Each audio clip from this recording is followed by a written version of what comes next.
Good day po mga kaamigo, mga kantingero, agimatero, manggagamot, at sa lahat ng mga subscribers at followers natin dyan. Sana po ay nasa mabuti po ang kalagayan ninyong lahat. Shout out po pala sa lahat ng mga viewers at subscribers natin dyan na palaging nanonood at nag-aabang sa mga videos natin. Shout out po sa inyong lahat.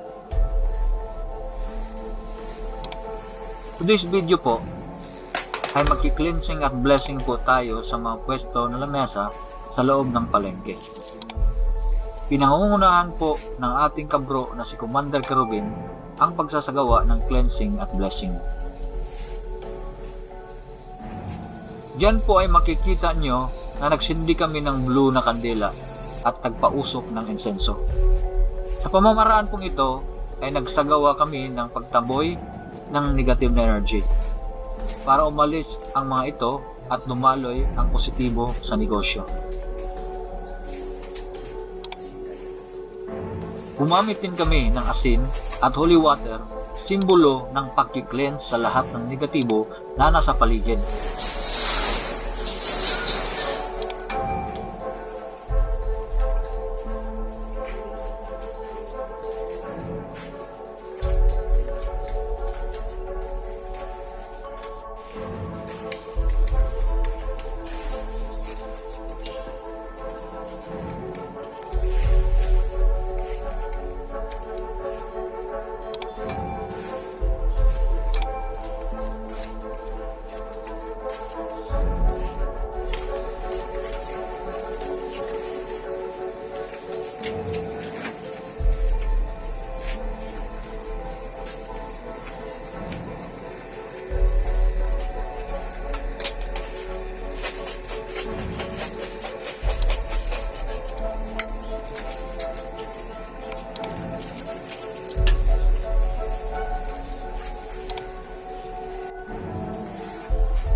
After po sa cleansing ay nagsagawa naman kami ng blessing para pumasok ang positibo sa negosyo.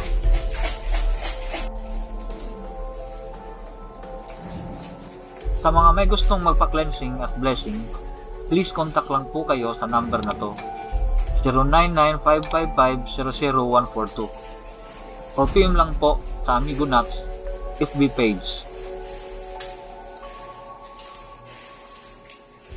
Hanggang dito na lang po mga kaamigo. Until next time po ulit, at abangan nyo po ang mga susunod na videos na i-upload namin. Hanggang sa muli po at salamat sa panonood.